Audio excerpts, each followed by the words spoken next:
Good afternoon, my name is Tammy Spiropoulos. I'm taking a special education law class in pursuit of my degree as a special education elementary teacher. I'm here to provide you with a brief history of special education law, along with resources in which you can pursue to answer any questions you may have, along with an increase in your knowledge base when it comes to special education law. In 1922, the Center for Exceptional Children was organized. It was organized by a bunch of parents railing for their special needs children.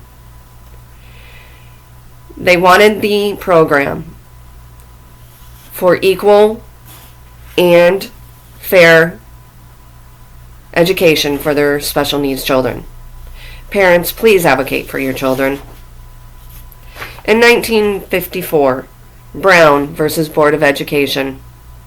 We're all familiar with the court case when it comes to black and white segregated schools. But did you know also that it was the stepping stone for those with special needs children as well? In 1961, President John F. Kennedy formed a panel in the White House to investigate the wrongs that were being done upon the special needs children and adults of the United States.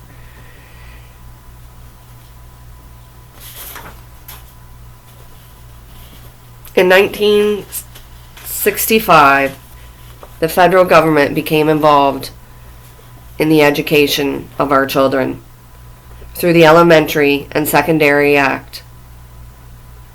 This act provided funds to schools that were poverty-stricken and those with a high number of special needs students.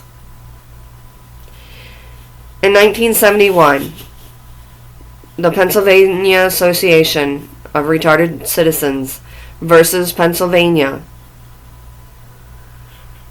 allowed for all children with disabilities from the ages of 6 to 21 to have a free and public education.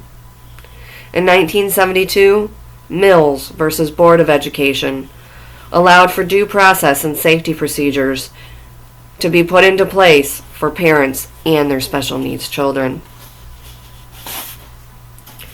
In 1973, the Section 504 of the Rehabilitation Act was put into effect to protect all rights of those with disabilities, children and adults. In 1975, the Individual with Disabilities Education Act was formed, or IDEA. It was formed and has now had 3 amendments so far. In 1990, handicap was changed to disabled. 1997, it was to provide a higher standard of education for the children.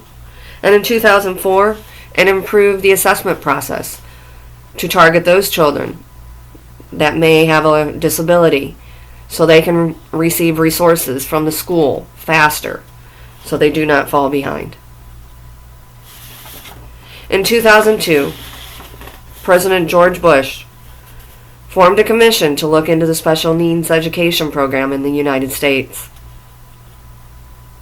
Reforms were made and added to the 2004 IDEA Act amendment.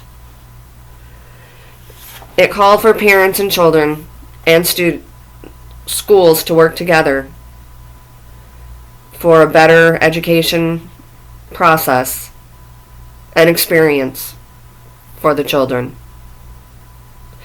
Please make note of the resources behind me, and thank you for your time.